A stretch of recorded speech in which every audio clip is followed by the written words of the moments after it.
ایک قصہ سنا دوں آپ کو. ایک بادشاہ تھا, اس کا ایک بہت ہی گہرا وزیر, بہت گہرا دوست تھا اس کا وزیر. تو بادشاہ ایک بار پھل کاٹ رہا تھا, کوئی سیب وغیرہ کاٹ رہا تھا, اور کاٹتے کاٹتے اس کی اچانک وہ چھری اس کی انگلی پر چل گئی اور اس کی انگلی کٹ گئی.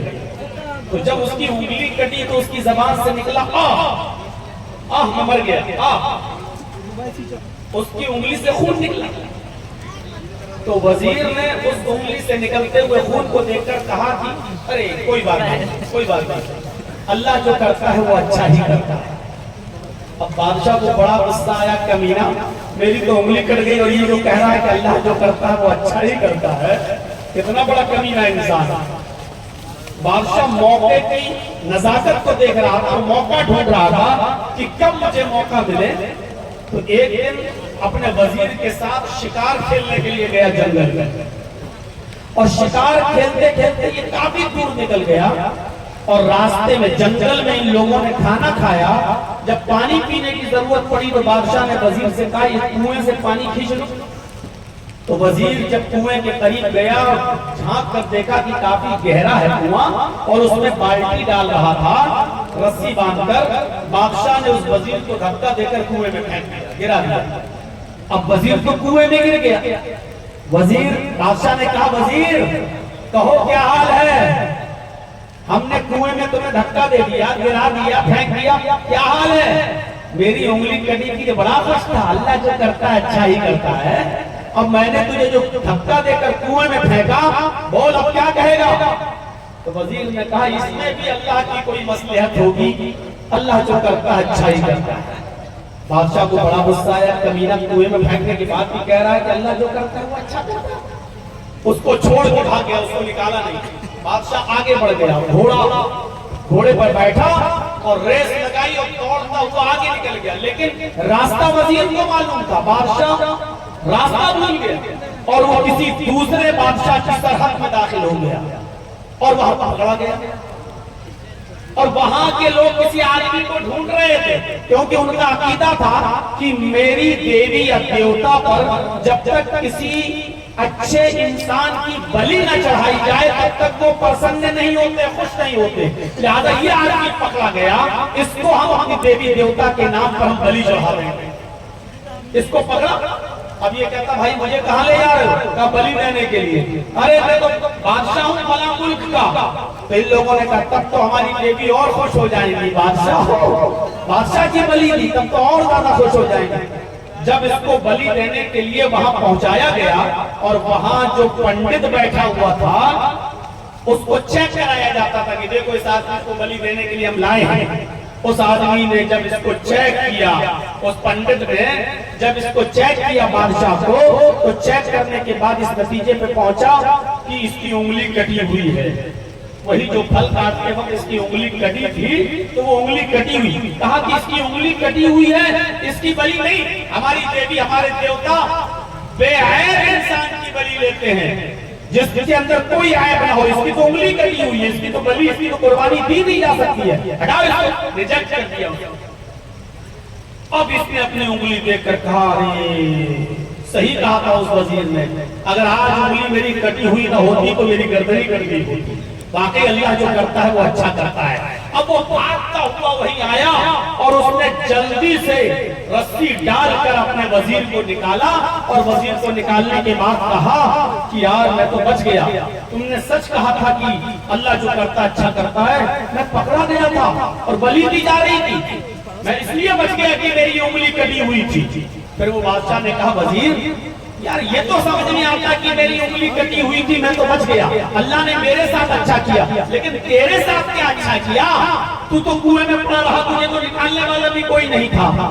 وزیر نے کہا اے بادشاہ, ہم دونوں ہی گھوڑے پر سوار ہوتے اور دونوں پکڑے جاتے تو تو بچ جاتا, کیونکہ تیری انگلی کٹی ہوئی تھی. میں تو بے عیب تھا, میری تو کوئی انگلی نہیں کٹی ہوئی تھی, اس لیے وہاں کا پنڈت مجھے میری گردن اڑا دیتا. اس لیے تو نے مجھے جو کنویں میں پھینکا, گرایا, میرے ساتھ اللہ نے یہ اچھا کیا. اگر میں کنویں میں نہیں جاتا تو وہاں میری گردن کٹ گئی ہوتی, اس لیے میرے ساتھ اچھا کیا. تو میرے بھائیوں, یہ جو کرسیاں اپنے سروں پر رکھے ہوئے ہیں یہ بھی اچھائی ہوگی کوئی کیفیت بھائی، اور جو نہیں رکھتے ہیں ان کے ساتھ بھی کوئی نہ کوئی ہوگا. تو یہ بارش جو ہو رہی ہے، ہم لوگ، ہماری یہ محدود عقل، یہ ہمارا کم دماغ اس لائق ہے ہی نہیں کہ ہم اللہ کی مرضی اور اس کی مشیت اور اس کے مقصد اور اس کے فلسفے کو اور اس کی حکمت کو ہم سمجھ سکیں. ہماری عقل اتنی نہیں ہے، ہمارا یہ کم دماغ، ہماری یہ ذہنیت ہمارے پاس اتنا مائنڈ نہیں ہے کہ ہم یہاں تک پہنچ سکیں. بس اتنا ہی ہم کہہ سکتے ہیں کہ اس میں ضرور کوئی نہ کوئی مصلحت رہی ہوگی. ہم اللہ کے ہر کام میں بہترین مصلحت سمجھتے ہوئے اس کو تقدیر کے حوالے کرتے ہیں. تو میرے ساتھیوں، میرا موضوع تھا محبت رسول، لیکن موسم کی ناسازگی کی وجہ سے میں نے اپنے موضوع کو چینج کر دیا. اب اگر تیز بارش ہوگی وہیں پر میں وآخر دعوانا الحمدللہ کہہ کر آپ کے صبر کا اور مزید امتحان نہیں لوں گا، لیکن بس میں اپنی بات کو شروع کرتا ہوں. مسلمانوں، اللہ تبارک و تعالیٰ نے قرآن کریم کے اندر فرمایا وَلَنَبْلُوَنَّكُمْ بِشَيْءٍ مِّنَ الْخَوْفِ وَالْجُوعِ وَنَقْصٍ مِّنَ الْأَمْوَالِ وَالْأَنفُسِ وَالثَّمَرَاتِ وَبَشِّرِ الصَّابِرِينَ. مسلمانوں، مومنوں، ہم تم کو آزمائیں گے، مومنوں ہم تمہارا امتحان لیں گے، ہم تمہاری آزمائش کریں گے. وَلَنَبْلُوَنَّكُمْ مِنَ الْخَوْفِ وَلَنَبْلُوَنَّكُمْ مِنَ الْخَوْفِ. خوف ڈال کر، دشمنوں کے خوف سے ہم تمہیں آزمائیں گے. اس وقت ہم اپنے ملک کے حالات پر غور کریں. اور جب سے یہ پہلگام والا معاملہ سامنے آیا، 26-27 لوگوں کا جو بے قصور لوگوں کو مارا گیا، بے قصور لوگوں کو ان کا اسلام سے کوئی تعلق نہیں، وہ دہشت گرد تھے، دہشت گرد ہیں، دہشت گرد رہیں گے. ان کو جب پکڑا جائے، گرفتار کیا جائے تو جتنی سخت سے سخت سزا دی جائے وہ کم ہے، اور ایسے سزا دی جائے کہ جس سے بعد میں آنے والے لوگوں کی روحیں بھی کانپ جائیں اور پھر کوئی دہشت گرد کارروائی کو انجام دینے سے پہلے 1000 مرتبہ سوچے. میرے بھائیوں، اس کے بعد سے لے کر جو آج لنچنگ ہو رہی ہے اور جو مسلمانوں کے ساتھ ہر اسٹیٹ میں اور خاص طور پر جہاں خاص طور پر ایک پارٹی کی حکومت ہے وہاں مسلمانوں کے ساتھ جو سلوک ہو رہا ہے، میرے بھائیوں، یہ ایک آزمائش ہے، یہ ایک امتحان ہے. وَلَنَبْلُوَنَّكُمْ بِشَيْءٍ مِّنَ الْخَوْفِ وَالْجُوعِ. مسلمانوں، ہم تمہیں خوف ڈال کر بھی آزمائیں گے، والجوع، بھوکا اور پیاسا رکھ کر بھی ہم تمہیں آزمائیں گے. وَنَقْصٍ مِّنَ الْأَمْوَالِ وَالْأَنفُسِ وَالثَّمَرَاتِ. تمہارے مالوں میں، تمہاری جانوں میں اور تمہارے پھلوں میں نقصان کر کے بھی ہم تمہیں آزمائیں گے. وَنَقْصٍ مِّنَ الْأَمْوَالِ وَالْأَنفُسِ وَالثَّمَرَاتِ. تمہارے مالوں، تمہاری جانوں اور تمہارے ثمرات، تمہارے پھلوں میں نقصان کر کے بھی ہم تمہیں آزمائیں گے. وَبَشِّرِ الصَّابِرِينَ. ان تمام مصیبتوں میں میرے جو بندے صبر کر لیں، ان تمام مصیبتوں میں میرے جو بندے صبر کر لیں، اے میرے نبی، اے میرے حبیب، ان کو جنت کی خوشخبری سنا دو، ان کو خوشخبری سنا دو، ان کو مبارکبادی دے دو. الذین اذا اصابتهم مصیبہ. اور مسلمان تو وہ ہوتا ہے، مومن تو اسے کہتے ہیں کہ جب اس کے اوپر کوئی مصیبت آتی ہے، کوئی پریشانی آتی ہے، قالوا انا للہ وانا الیہ راجعون. تو ان کی زبان سے یہ جملہ نکلتا ہے، انا للہ وانا الیہ راجعون. ہم اللہ کی طرف سے ہیں اور اسی کی طرف ہمیں لوٹ کر جانا ہے. یہ جملہ مصیبت کے اندر، پریشانی کے عالم میں ان کی زبان سے نکلتا ہے. میرے پیارے ساتھیوں، انسان کے اوپر کوئی بھی مصیبت آ سکتی ہے، انسان کے اوپر کوئی بھی پریشانی آ سکتی ہے، کوئی بھی مصیبت. اور یہ مصیبت کی دعا ہے، انا للہ و انا الیہ راجعون. لائٹ چلی جائے تب بھی یہ دعا پڑھ سکتے ہو، انا للہ و انا الیہ راجعون.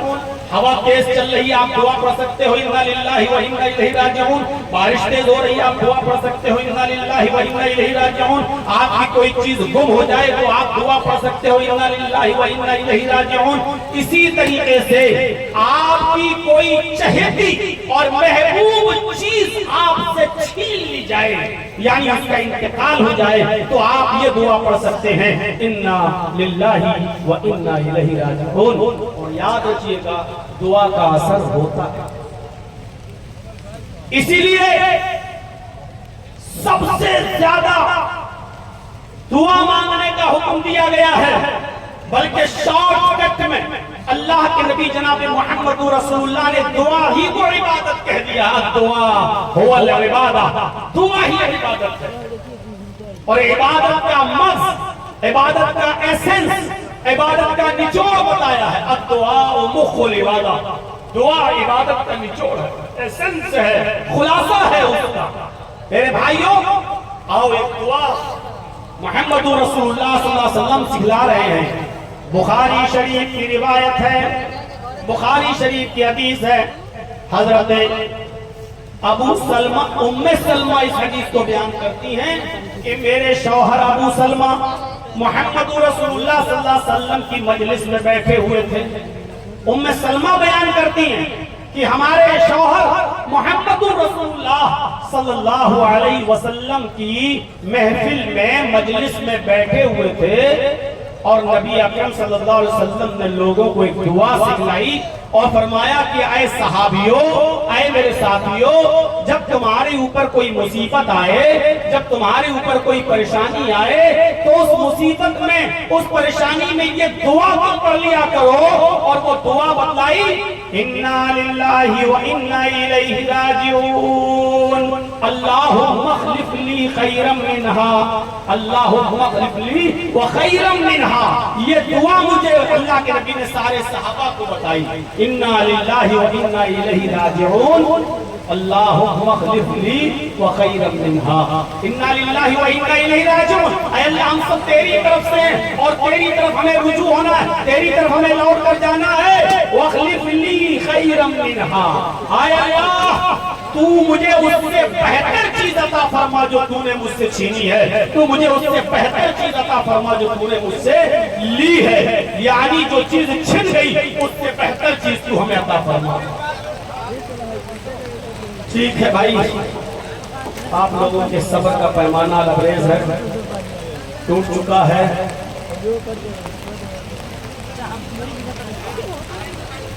جب ڈرائیور کے ساتھ پیسنجر اس کا ساتھ دینے والے ہوں تب ڈرائیور کو گاڑی چلانے میں مزہ آتا ہے. اور ڈرائیور کے بغل میں جب پیسنجر سو جائے تو ڈرائیور کی بھی آنکھ کھولنے لگتی ہے.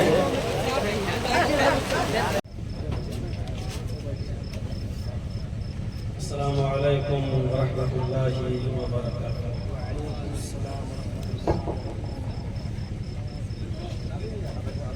الحمدللہ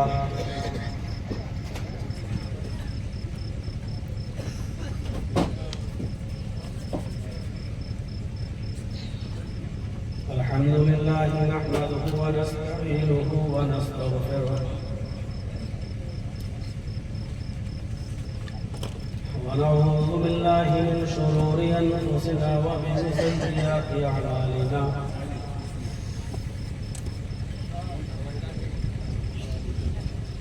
من يهده الله فلا مضل له ومن يضلله فلا هادي له.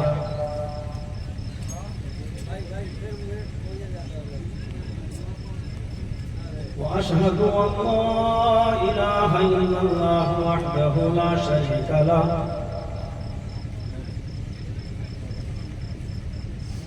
وأشهد أن محمدًا عبده ورسوله.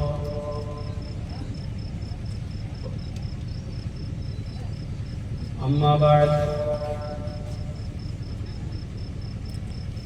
فإن خير الحديث كتاب الله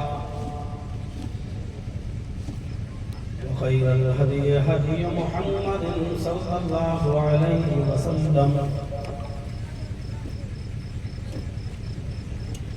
وشر الأمور محدثاتها وكل محدثة بدعة وكل بدعة ضلالة وكل ضلالة في النار.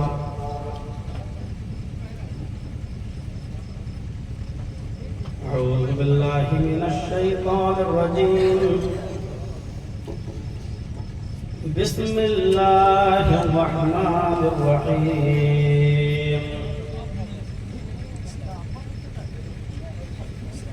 وَلَنَبْلُوَنَّكُمْ بِشَيْءٍ مِّنَ الْخَوْفِ وَالْجُوعِ وَنَقْصٍ مِّنَ الْأَمْوَالِ وَالْأَنفُسِ وَالثَّمَرَاتِ وَبَشِّرِ الصَّابِرِينَ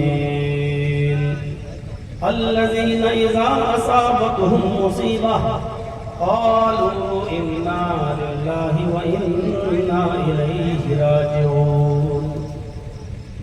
رب اشرح لي صدري ويسر لي امري واحلل عقدة من لساني يفقهوا قولي. اسٹیج پر تشریف فرما مؤخر علماء کرام، علاقے کے باوقار احباب، اس اجلاس کی اور اس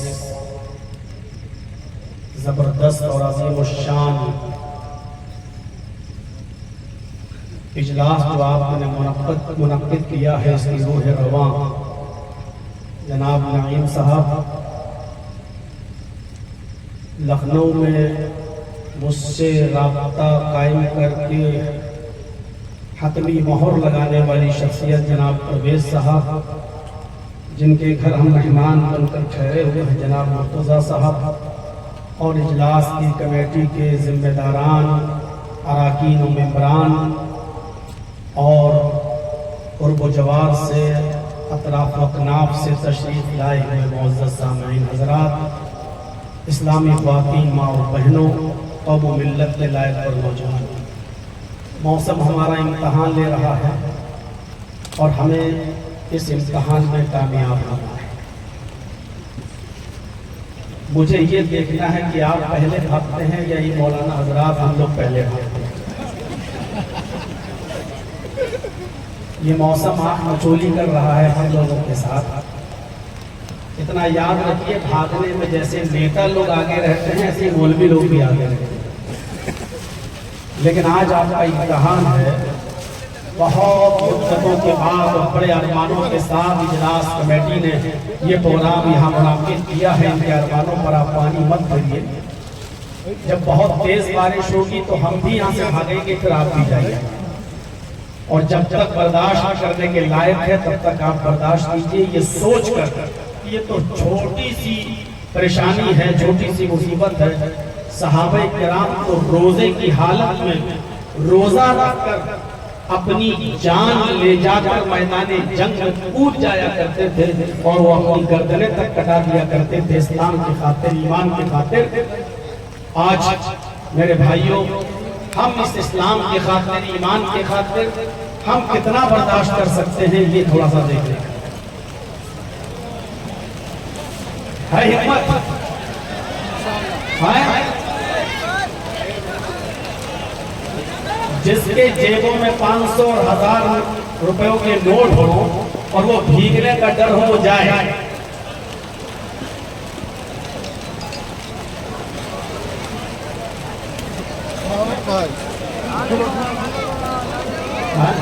ارے آپ سے زیادہ بہادر تو یار ہماری خواتین ہیں، ہماری ماں بہنیں جو ابھی تک بھاگ دے رہی ہیں، اور آپ تو کرسیاں اپنے سروں پر رکھ لی. ہاں کرسی اور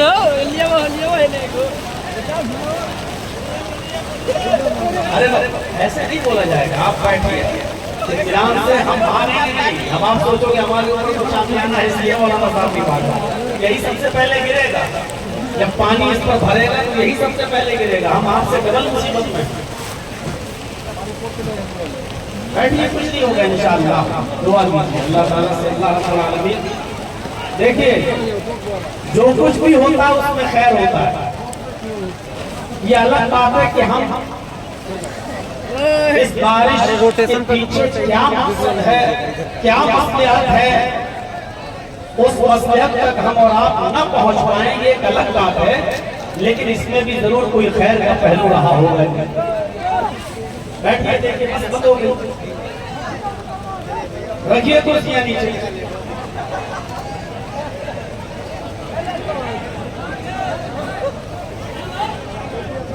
ایک بات یاد رکھیے گا، جنہوں نے کرسیاں سروں پر نہیں رکھی ہیں ان کو زیادہ ثواب ملے گا۔ آپ لوگوں نے تو بچاؤ اختیار کیا ہے۔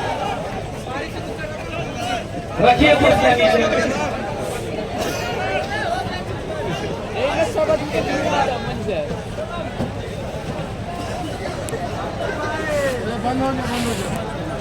ایک بادشاہ تھا، بات میں شروع کریں گے تقریر۔